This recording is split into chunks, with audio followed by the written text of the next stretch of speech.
Bum bum bum bum bum bum. Bum bum bum bum bum bum bum bum. Bum bum bum bum bum. Bum bum bum bum bum bum bum bum. Hey everybody, come on in. Have you been feeling a little bit tense lately? Are you feeling that your world is spinning apart? Well, boy, did you come to the right place at the right time. Because I'm going to tell you how everything is way better than you think it is. Way, way better. Going to tell you how everything is going to work out fine. Because it will. And I'm going to tell you how the country is going to come out stronger fairly quickly. But first, we got to get ready. Got to get ready for all of this. And one way to do it is with a simultaneous sip. Yes. And all you need is a cup or mug or a glass, a tank or chalice or stein, a canteen, jug or flask, a vessel of any kind. Fill it with your favorite liquid. I like coffee. And join me now for the unparalleled pleasure, the dopamine hit of the day, the thing that makes everything better, from the pandemic to the economy to racism, you name it. It's getting better as we sip. Simultaneous sip coming at you now. Go. Yes, yes. So, let's start out with a few little items here. On Twitter, I was just teasing this Periscope, and if you wondered why I say you know where to find me instead of providing a link, does anybody know why I do that? And so on Twitter, when I tell people that I'm going to be on Periscope, I don't tell them where to find me. I just say, you know where to find me. And if you look at the comments, people are saying, where do I find you? Where do I find you? Now, this, of course, is a persuasion / marketing technique, because I'm trying to make people think that there's some exclusivity about it. And there is. There is. It's real. Because if you don't know where to find me, you can't find me. So it's not that hard. All they'd have to do is Google it or ask somebody on Twitter. But I like making it a little bit hard. So I intentionally don't tell people how to find me. I make them work at it a little bit. Now, if you can make somebody work at it a little bit, and then they find you, the odds of feeling like they want to continue watching you are much higher. So that's a little marketing trick for you. Now, that wouldn't work if you weren't already popular in some way. So you don't want to make it hard to find you if you're not desirable to find, right? So you have to have something about you that makes people curious, and then in some cases you could use that trick of acting like you're a little bit hard to find. All right. I would like to continue pointing out, for anybody who hasn't heard it yet, that the phrase white privilege is, in my opinion, an insult to white people and should be banned. So that's my version of the N-word. While I am completely on board with not using offensive terms that any group finds offensive and they let you know, hey, don't use that term, totally on board with that. 100%, by the way, there's no joke. If somebody is offended by a certain phrase or words, why in the world would I want to use them? How would that help me? There's nothing in it for me to insult people for no reason. And I would like to request the same respect. So in my opinion, the phrase white privilege implies that somebody who succeeds and they're white maybe didn't deserve it, which is just offensive. So I can't make anybody say anything. Of course, you have freedom of speech, so you can do anything you want.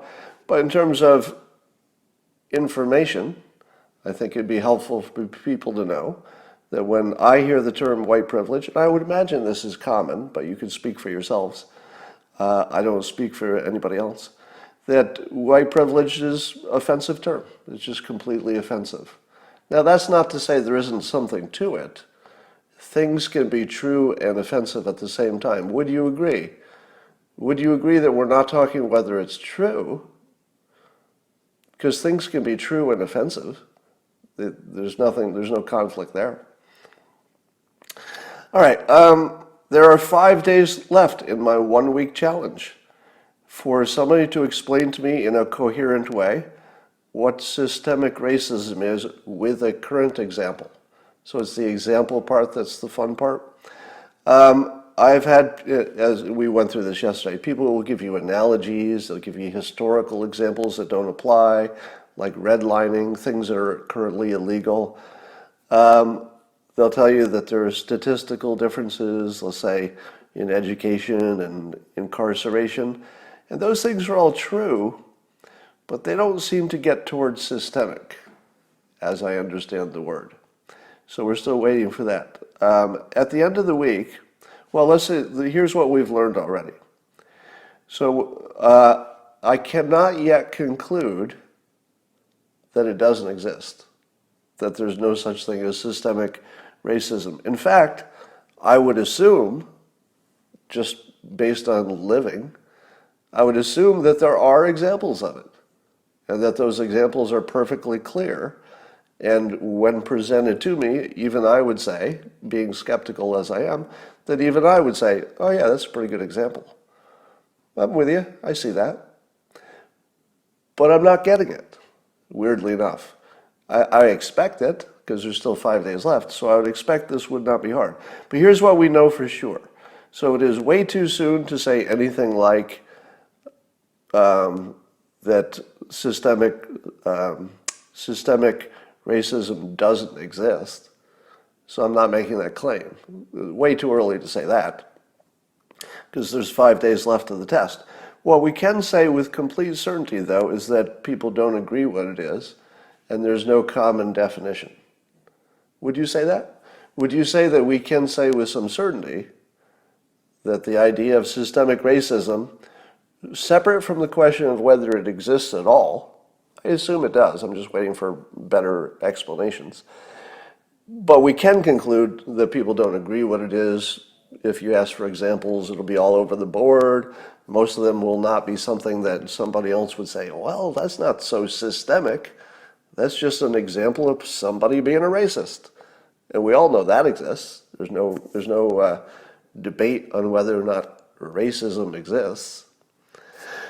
So we're still waiting on that. So we'll see how that goes. Have you seen there's a new viral video going around about coronavirus and hydroxychloroquine and vitamin C and ventilators, and many of you have seen it by now. And it features an interview with one, or at least the part that I saw, was one very charismatic nurse. I think she's a nurse, based on the context. Now, I say charismatic because that's a big part of what makes this video so viral. The person who's doing the talking and being interviewed, the person we assume is a nurse, she's not wearing nurse clothes. Oh yeah, but I think there was a follow-up that confirmed she's a nurse. Anyway, she's saying, among other things, her claim is that ventilator misuse is killing people. We're primed to think that's true. She says hydroxychloroquine, I think with zinc, basically works every time, meaning that in her experience, every person who's gotten it has lived. That doesn't mean it's true, right? So it's very important. It doesn't mean it's true, but there is a video of one nurse saying that she's seen lots and lots of people come through because she works in that area with the coronavirus, and we don't know which hospital, but according to her, the hydroxychloroquine works basically every time in the narrow sense of keeping you from dying. That is not a clinical study. Here's what I would say about that. I don't find it credible, okay? And I think that you could easily be fooled because the nurse in the video who's being interviewed is insanely charismatic, as in you wonder why she's not working in the movie business. So there's something a little too perfect about her in this context. She's just a little bit too good on camera. So that part, makes me think that maybe It's getting more attention than it would just for the details. But secondly, I just don't see the statistical scientific weight behind it. It's purely anecdotal, and it feels like it agrees too much with what a lot of people would want to hear. So here's my bottom line to this. I'm not going to say that any of it is wrong, because I don't know. It could be that everything she says is completely accurate, and actually she comes off as being honest, which is different from being right. Okay, so my human, let's say, my reading of her as a human being is that she's sincere, and my reading of her as a human is that she's telling the truth as she understands it. So I think she's credible in that sense, but she's also not telling you scientific studies. It's anecdotal. So I would just put this filter on it and say, I just don't trust any of the scientific conclusions, especially when she talked about vitamin C. That just felt like maybe she had gone a little bit further than her anecdotal experience would take her. So just be careful of that one. It's interesting, and I would recommend it. I recommend you watch it if you see it, but just have a little skepticism on that. I've been asked, what would Trump do, or should he do, in this current situation? If you were the president, what would you do, given all the protests and the temperature of the country, etc.? How would you handle it? Would you do a big speech on bringing the world together? I think most people, if they think the president should do anything, they think he should do some kind of big unifying speech. Here's my opinion of that. It'll only make things worse. Now, should the president make a unifying speech? Kind of has to, right? It's the job of the president. You sort of have to do that. If you don't even try, you're not going to look like much of a president. So I think the president has to make more than one, probably. And I think there's a plan for one coming up. Some kind of a unifying speech. But I don't think there's any chance that won't make things worse. Do you? There's nothing the president can say that won't just give his critics new ammunition. Because CNN doesn't need much. What was the one they were doing today? Oh, yeah.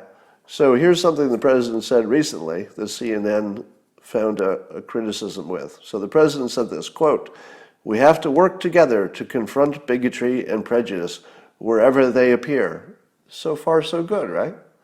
What could you complain about that? Yeah, work together, confront bigotry and prejudice wherever they appear. Good so far.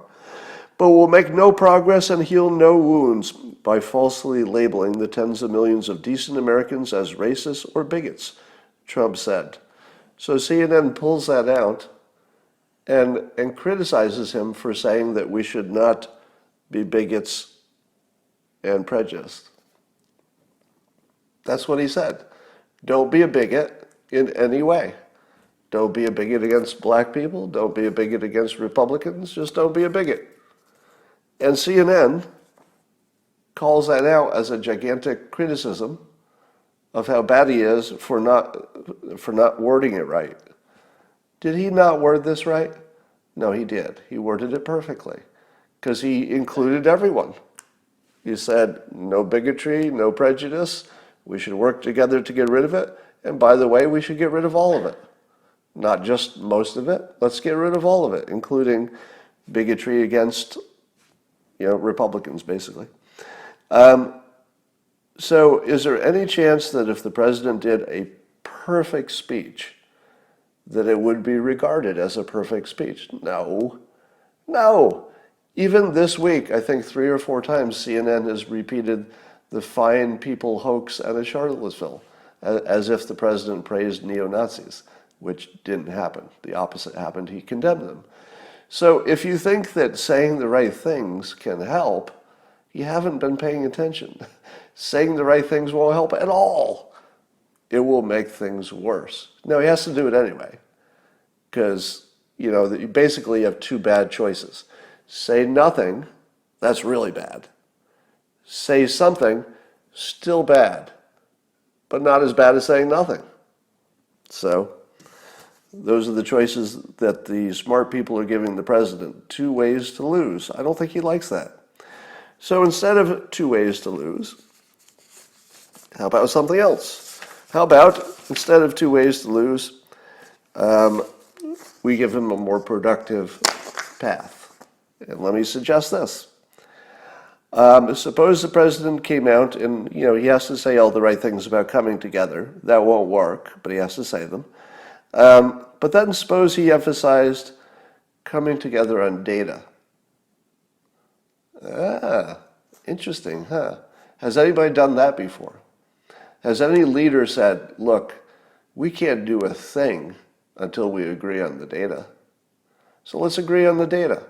Let's put a whole bunch of work into gathering as much data as we can about institutional systemic racism, regular racism, cops mistreating anybody, every cop incident. Let's get the ethnicity, let's get the city, let's study this thing up. And here's why that's important. I think if we agreed on the data, the problem would go away.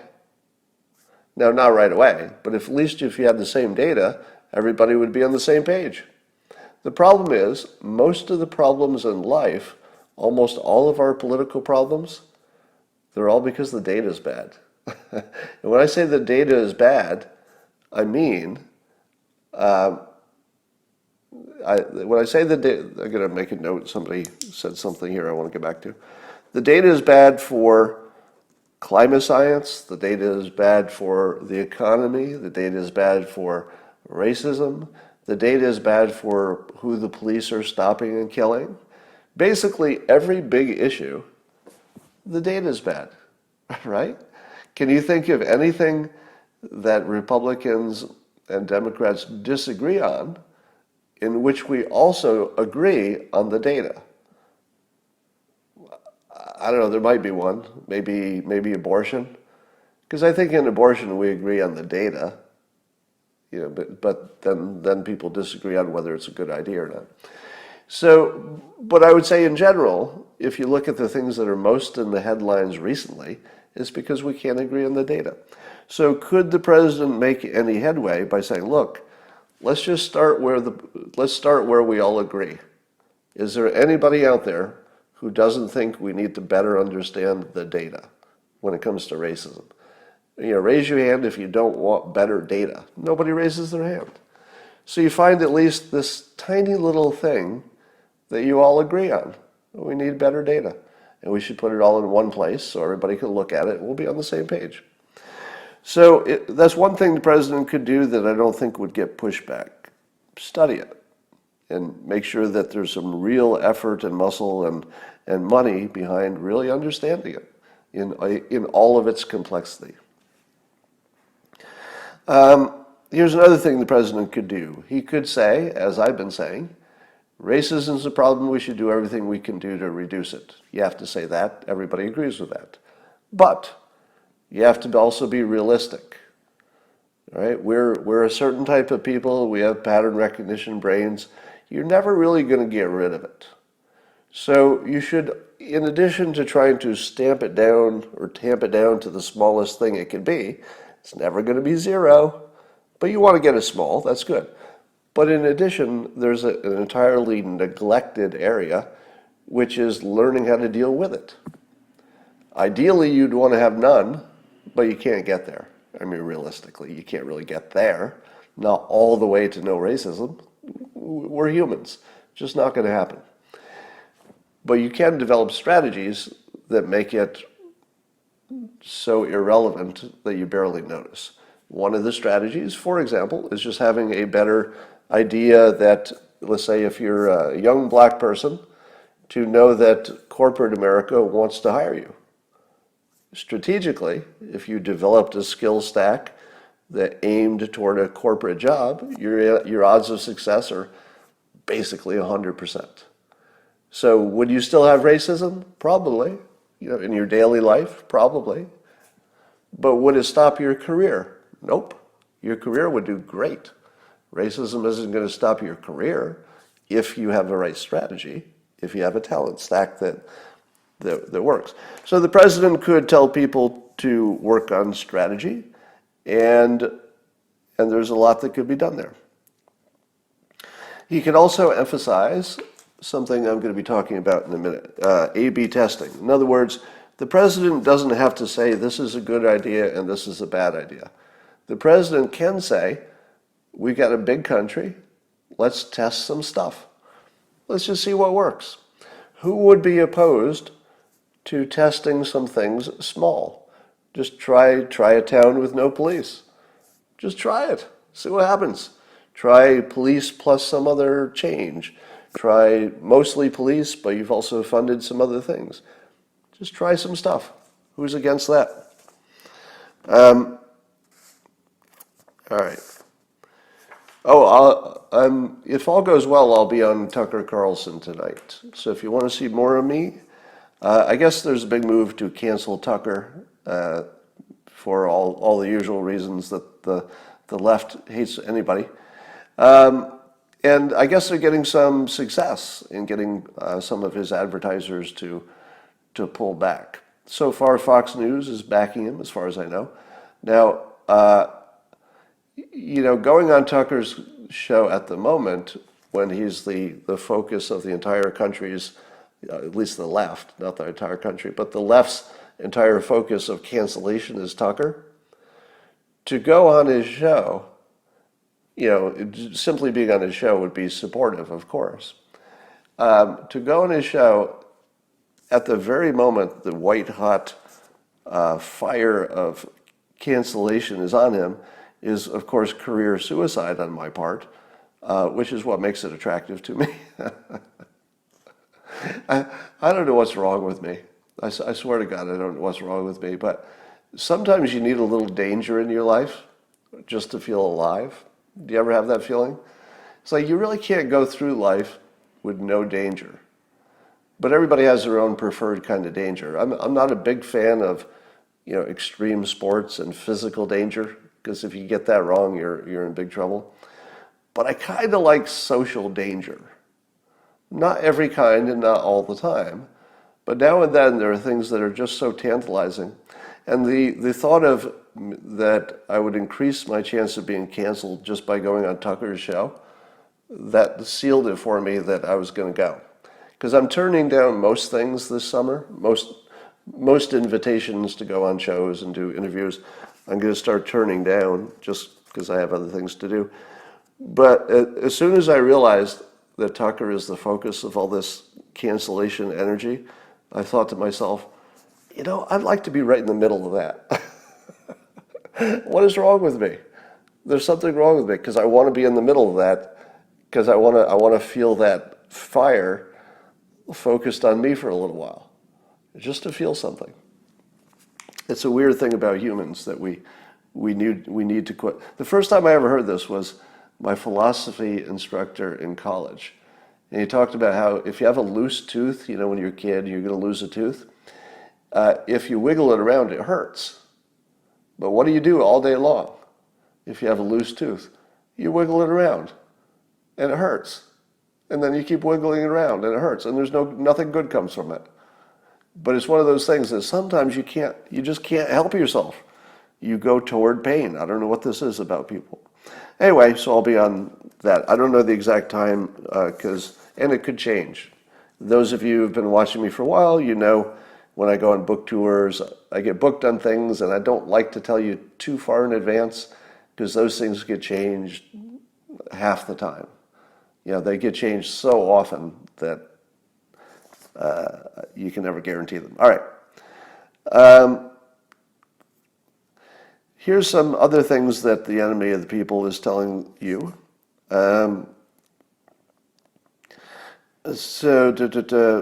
guess the Fed chairman, Jerome Powell, his remarks made the market go down yesterday. And by the way, you should always expect there's going to be a 5% pullback. Anytime the market goes up as much as it has, there's pretty much a guarantee that there'll be like a 5% pullback at least once, probably more than once. Today, some of the pullback was halved, but you should expect more of that. That's just normal stuff. I wouldn't worry about it at all. So they're reporting that the Federal Reserve Chairman said that what everyone already knew. So according to CNN, this is what everyone already knew. So ask yourself if this is what you already knew. That the global economy is in a bad place and there won't be a quick rebound. Now, what did I tell you about the psychology of economics? Now, it is true that the world economy took a big hit. So yes, we do all know that. But when you're the head of the Federal Reserve and you tell people that there won't be a quick rebound, what does quick mean? And why do you know that? You don't really know that. What would be more helpful is to be what Trump is, which is a cheerleader. Because nobody knows if it's going to be good or bad or how quickly it'll rebound. Nobody knows. So if you don't know, the only smart and responsible thing to say is, could be quicker than you think. It could be great. Because it's that optimism that actually fuels it. It's what makes it actually capable of working. So I would say that the Federal Reserve Chair, I would call that an error. Because given that he can't predict, he shouldn't. And he can't predict how quickly the rebound will happen. He can't. Nobody can. It's just unpredictable. So to make a prediction about something that's unpredictable, and it's a prediction that hurts the outcome, well, that's just a mistake. Now, Trump also can't predict, because nobody can. Nobody knows where things are going with the economy. It's just true all the time with everybody. But Trump plays it smart. If you don't know where the economy is going, and you're a leader, head of the National Reserve, or the Fed, of course, is a leader of sorts. You should talk in optimistic terms, even if you're not sure, because that's what leadership is. This is just a mistake, in my opinion. And I think if Trump were to call out Powell on that, I would agree. That's just an error. That's just not doing a good job. He should be more optimistic. Here's something that I wish I'd thought of myself. You know the cop, what's his name, Chauvin or whatever, the cop who killed George Floyd, as was pointed out by Kevin Urbanowitz on Twitter, and he said this, he called him Murder Cop, which I think is funny that the cop has his own tag now. Did Murder Cop have a social media history or voting record? I feel like if he was a big Trump or MAGA guy, CNN would have told us. Feels like a dog not barking. So from Sherlock Holmes, the dog that doesn't bark also tells you something, because it means there was nobody in that area, otherwise the dog would have barked. So the dog that's not barking that's a little suspicious, isn't it? That we haven't heard anything about the politics of this police officer who's accused. When was the last time somebody was accused of murdering a black man and we didn't immediately find out his political leanings? I'm watching the comments. It's blowing your mind, isn't it? People are going, oh my God, that's such a good point. Yeah, it's missing. It's very missing, is we don't know the politics of the cop. Do you assume that he's a Trump supporter? Because you probably did, didn't you? If you're a racist, you probably did. But I didn't assume it one way or another. I don't think I even thought of it, weirdly enough. Surprisingly, I don't think it ever came across my skeptical part of my brain. But it's a really good question. Wouldn't you like to know his political leanings just a little bit? I think you would. Now, I'd love to know, wouldn't you love to hear that, let's say it turns out he is a Trump supporter, how happy would you be if it had not leaked? Because that's how the system is supposed to work, right? If it turns out he's a Trump supporter, and I'm guessing he's not, but if it turned out that way, wouldn't you be impressed? if that didn't leak all the way through the trial, I'd be really impressed, because I don't think there's a chance that's going to happen.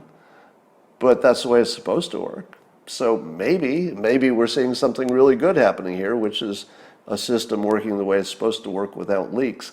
But I doubt it. I'm wondering if the job of ambassador to the autonomous zone in Seattle has been taken, because I think I would be an excellent ambassador. So I'd like to put my hat in the ring there. I hear the autonomous zone is being described as more like a block party atmosphere by the governor. And of course, others, including CNN, are calling it a terrorist atmosphere with a warlord. The warlord, of course, that's probably overstatement of his actual roles. But the funniest thing about the autonomous zone is that it immediately needed an armed police force. Or if you don't think that they agree that they need an armed security force, this rapper named Raz, even if you think they don't agree they need it, they do agree that the guy with the guns is the security force, right? So I think they just learned that if you have an area that doesn't have guns, it only takes one guy with a gun to take over the area. Correct me if I'm wrong, but the people with guns are kind of running the autonomous zone. Because if the people who don't have the guns get into, let's say, a major disagreement with the people who have the guns, which way do you think it's going to go? Who's going to win? The guns or the no guns? So I think there's a lesson being learned there. All right, let me tell you why I think everything... let me tell you why I think the protests have been successful and things are better than you think. All right. Number one, I give the government's handling of the protests an A+. That's not what you think, is it?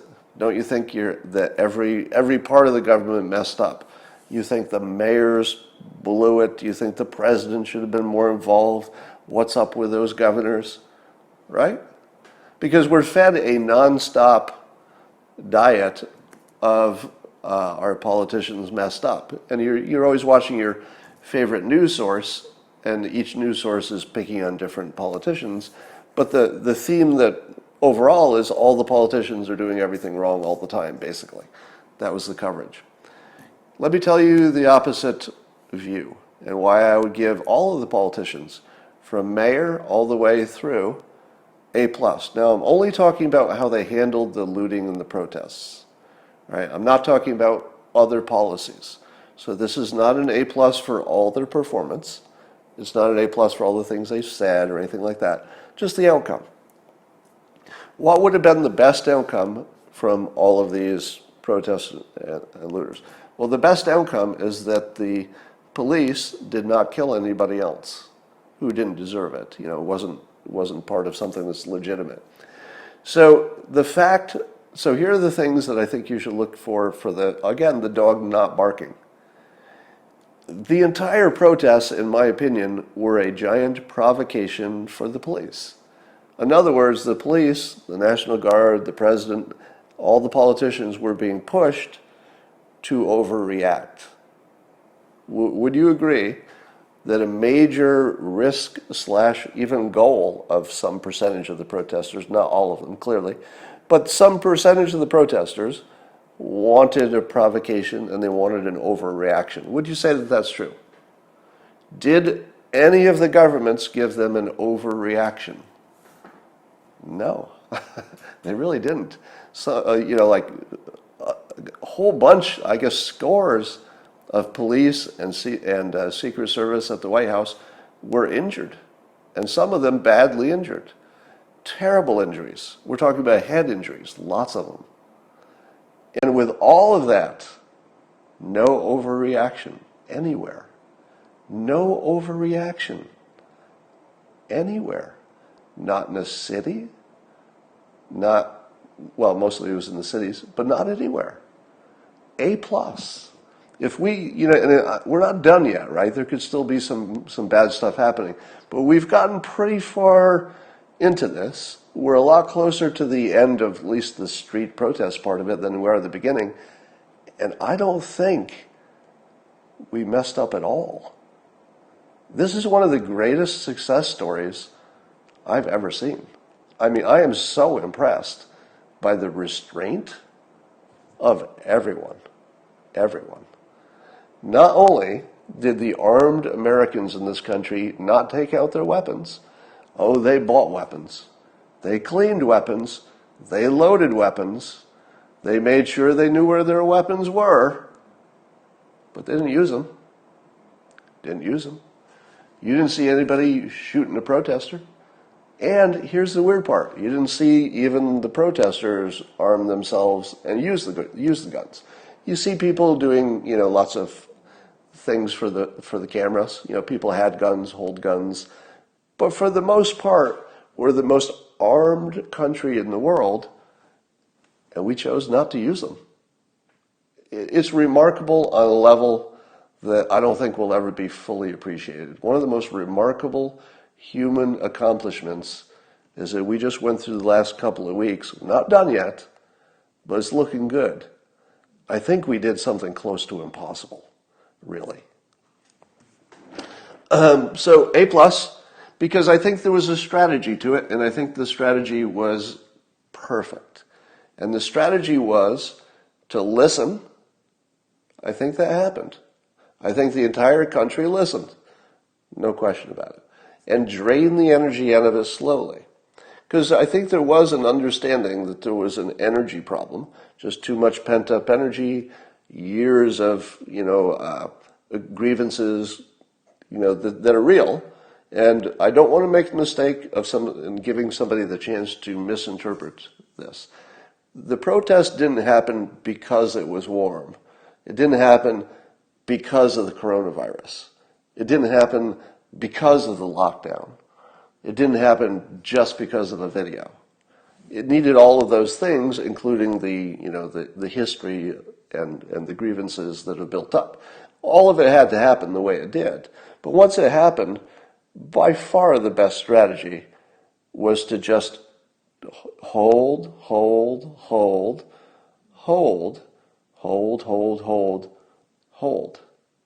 There's no second part of the strategy. It's just a hold strategy. And just drain the energy out of it while respecting it. Respecting it's pretty important because I think the entire country respects at least the point. The entire country is at least on the page that, we all saw the video of George Floyd being killed. I think every person of every type had a horrified reaction. In a weird way, it brought the country together, at least on that limited question of whether that was out of bounds. And so A+. Every governor, every mayor, and the president of the United States, good job. Now, was it perfect? No, nothing's perfect. But man, really good. All right, I think that we've reached a deeper understanding. We're not there yet. A lot of work to be done. As I said, understanding what the systemic racism thing is in a way that white people can know what the hell you're even talking about would be a big step. We're not there, but it looks like there is real interest in getting there. I have real interest in getting there, by the way. I don't do this for jokes.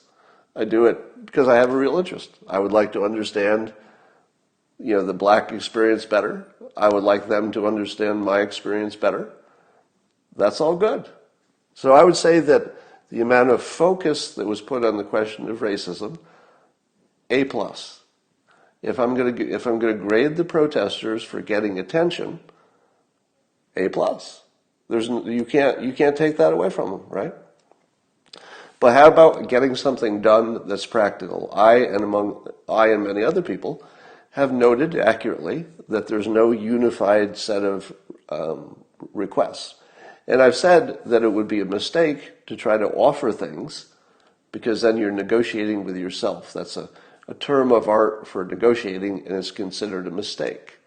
It's a negotiating mistake to say, all right, you're not asking for anything in particular, but what if I gave you $1 million? And then there's no response. Here's the mistake. Okay, you didn't respond to my $1 million, and you're not asking for any particular amount. How about 2 million? That's the mistake. You never negotiate with yourself. If you don't get a counteroffer, you stop. You walk away, because that's not a negotiation. So since the protest was sort of a semi-spontaneous, semi-organized, at least in small cells, I guess you could call them, groups, let's say, it doesn't have a unified leadership, and so it didn't have the capability of saying, okay, here's our 10 things. But even though I criticize that as not good negotiating, look what's happening.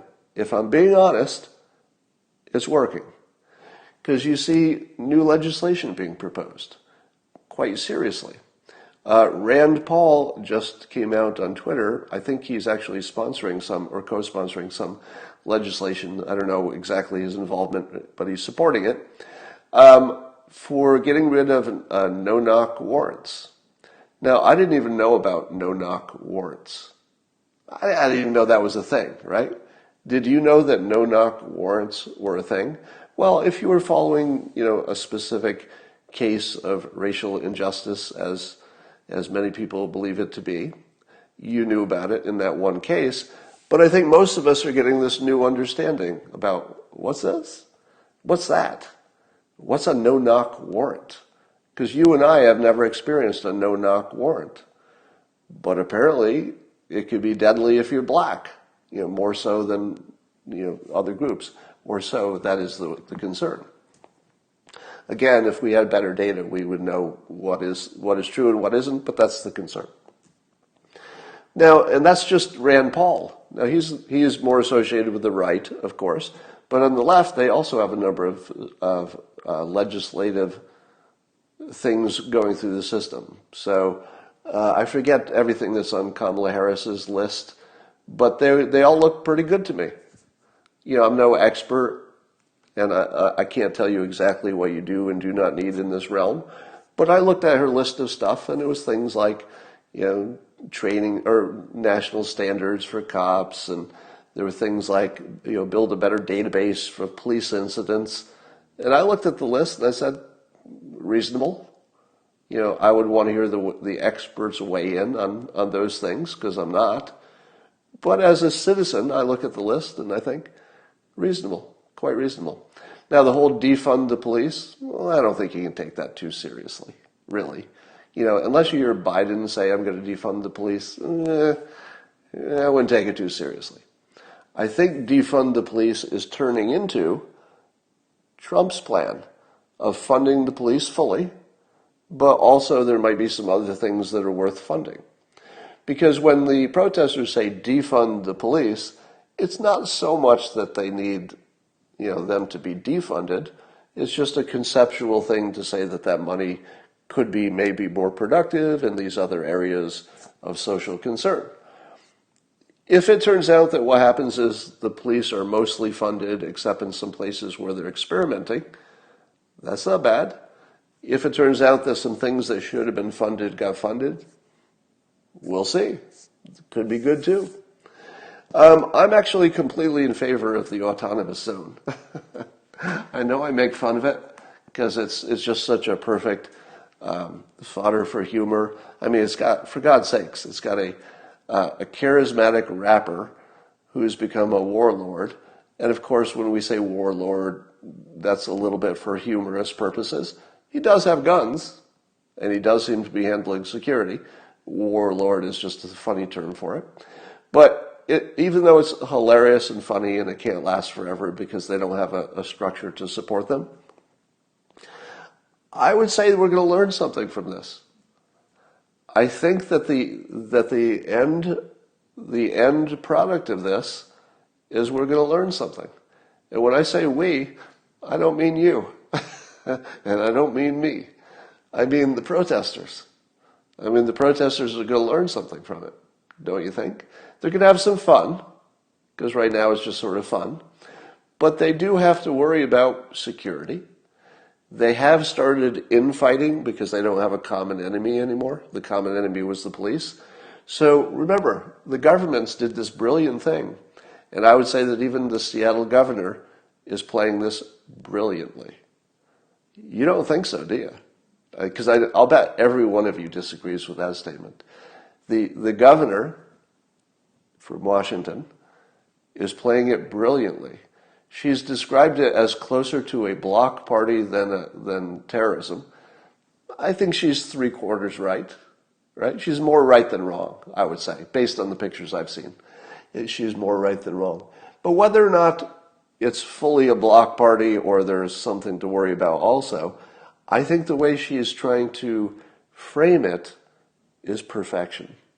She's framing it as peaceful, which helps you treat it that way, which will let the energy just dissipate on its own.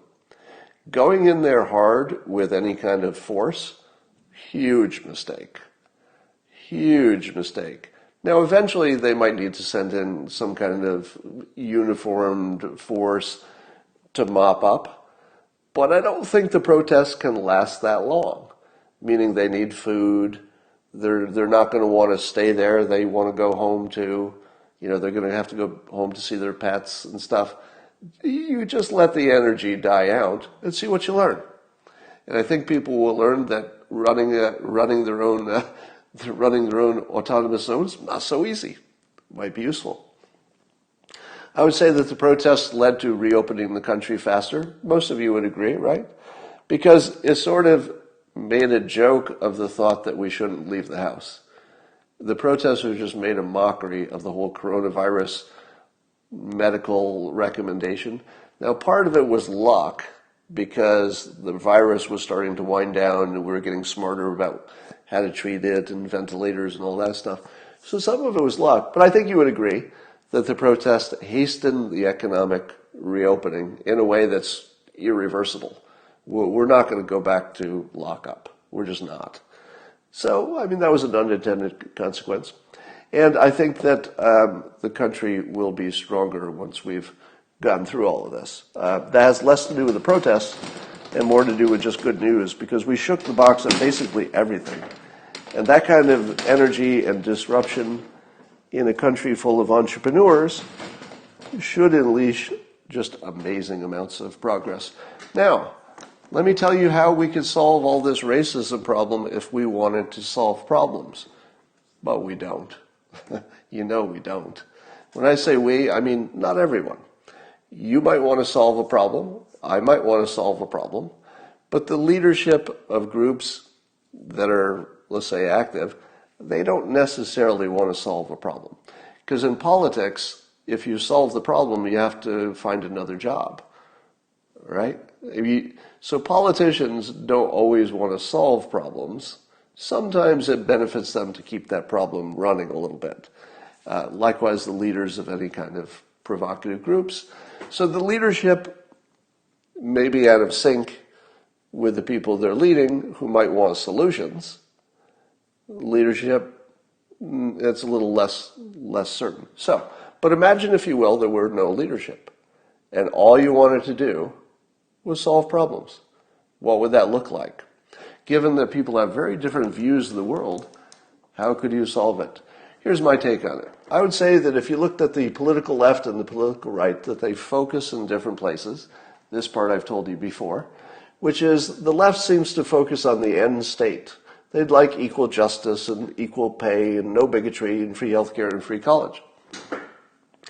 Now, they also believe that there are systems that need to be in place to get there. But they focus on the end state, right? So the emphasis is on getting to this, more equal, more moral place. I would say the political right also likes all this stuff, but doesn't know how to get it. Instead, they say, we don't know how to get all that stuff. You could talk about it all day long, but nobody knows how to get there in a way that the math works and the country would accept. So instead, the best we can do is have these systems that are equal for everybody, as best we can do it. So you have to tweak these things to make sure they're equal over time. But the Constitution, the laws, and educational system, the family process, and even mentoring, I'm throwing that in there because that's important. So let's say these are systems. But again, Both the left and the right, they both have goals, and they both think that you need a system to get there. It's just a difference in emphasis. There's more emphasis on goals on this side, and more emphasis on process and systems, with less emphasis on the outcomes, because who can guarantee you an outcome? Nobody can guarantee you an outcome, but we can work really hard to make sure that everybody's got the same rules and the same game. So given this situation, how would you solve it? Well, if there were no politics and there were no leaders, it's kind of easy. This would be really easy to solve if there were no political leaders. I mean, really easy, because there's no problem here in the first place. Here's why. The solution is really easy. Number one, you agree on the aspirations. Let's call them goals.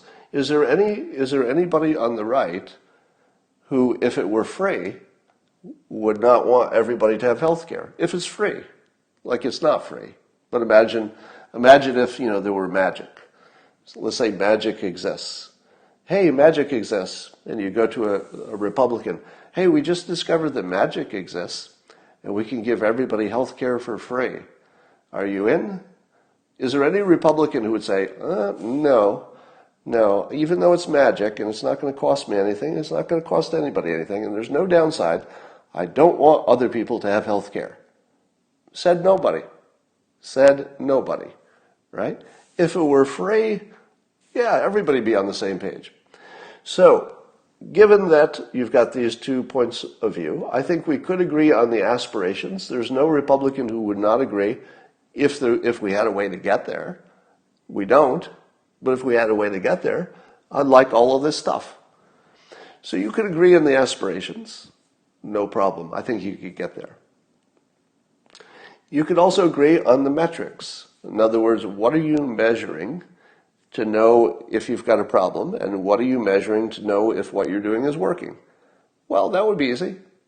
Do you think anybody would disagree on the concept of coming together over what you're measuring to know if it works?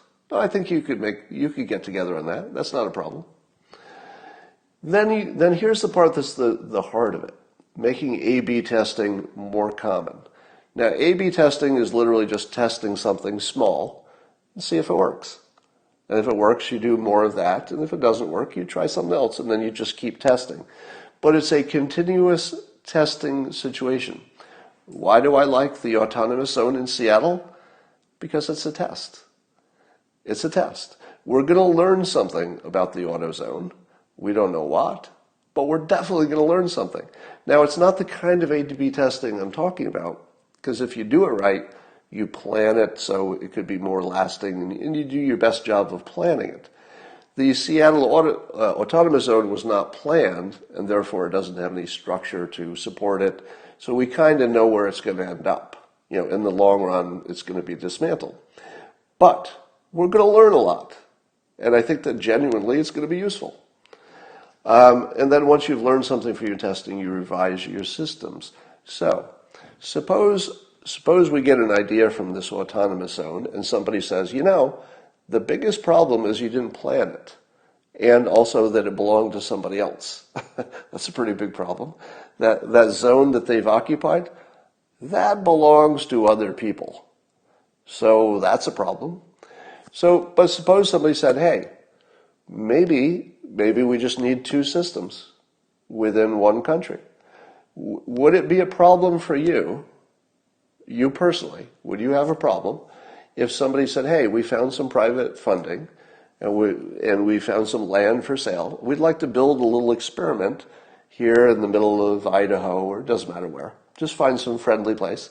Say, we're going to build this thing. We're going to try an experiment for a few years with private money, and we're going to try no cops. So that's part of the experiment, no police. We're going to try to build a place that's really inexpensive, so you don't have to be a millionaire.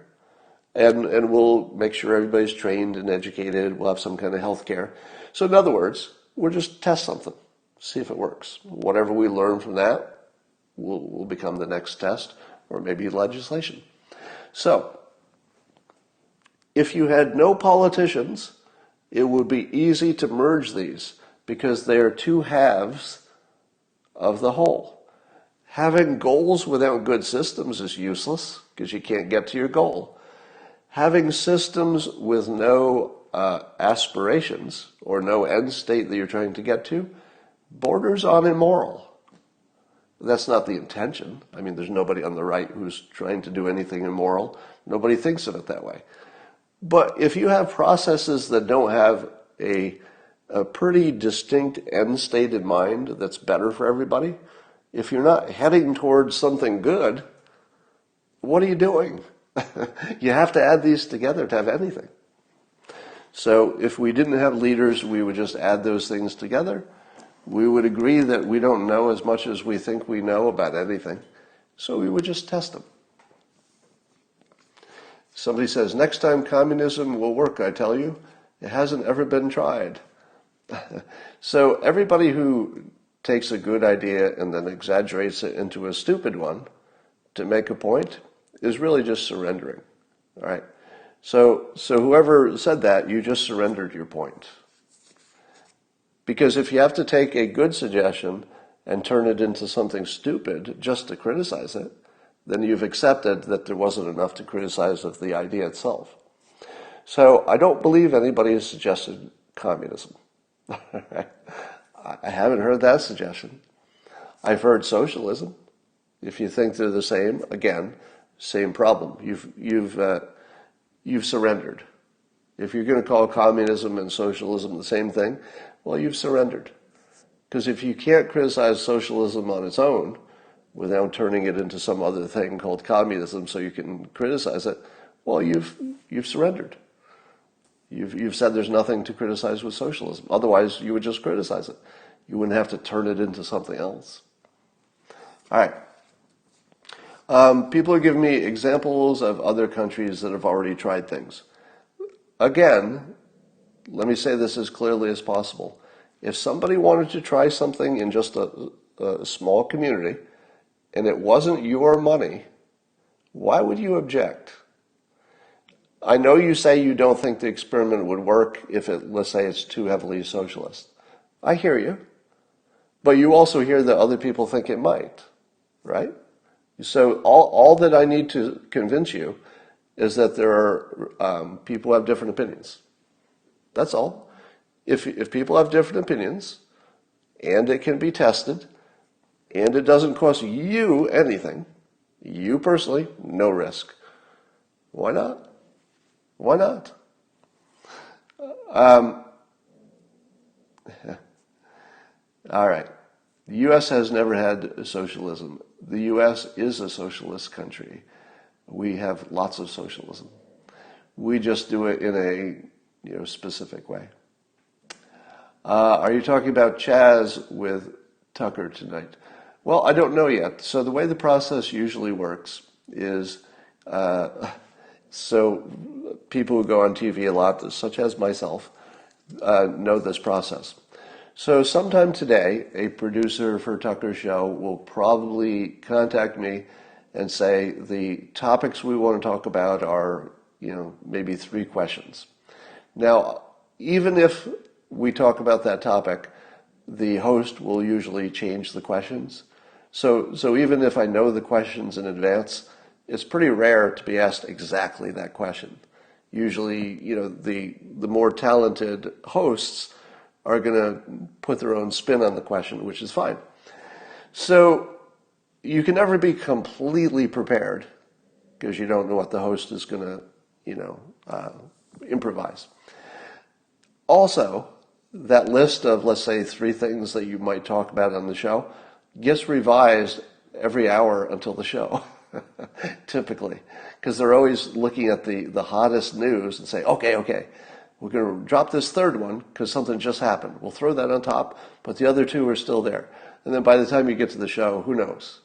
There's so much happened in one day that you don't know. All right, let me just make sure I hit all my points. Oh, Microsoft just announced it will not sell facial recognition technology to the police. I don't know how they're going to get away with that. How in the world do you get away with just denying selling something to the police if it's a tool? And what exactly does facial recognition do that is so evil? We're going to be talking a lot more about that, and I'll tell you why. So I'll have an announcement in that zone that I'll be talking to you about later. So wait for that. All right, I think I hit all my. Let's talk about the statues. I'm completely in favor of getting rid of all the racist statues. I've told you that before. I'd get rid of Columbus. I'd get rid of all the slave owners. I'd get rid of all the Confederate generals. Now, I know you disagree, and I respect that. So I want you to know that if you would like to keep all those statues, and the reason that you'd like to keep them is that you understand that they offend some people, but you think they have historical value, and that context can be maintained, that's a very respectable opinion. But it is nonetheless a fact that something like half of the country is offended by them. And for me, they're just decorations. And if your decorations are offending, a quarter of your guests or half of your guests, you don't need a better reason. I'm not gonna reason through the logic of it and the Constitution and my rights and the laws. I'm not going to talk about the details of it. If half the country is offended by it, and it's basically a decoration, because the history is in the history books. I don't know anybody who learned history from a statue. In my whole life, I've never heard anybody say, well, I didn't go to school, but I did a tour of statues, so I got the same education. I wouldn't worry about losing history because you lost a decoration. It doesn't work that way. Yeah, Columbus was a huge racist. He was one of the biggest ones. And if you don't know that, just Google it. Maybe a lot of people don't understand that basically Columbus was basically Hitler. He wasn't far off from Hitler, literally. If you Google it, you'll find out yourself.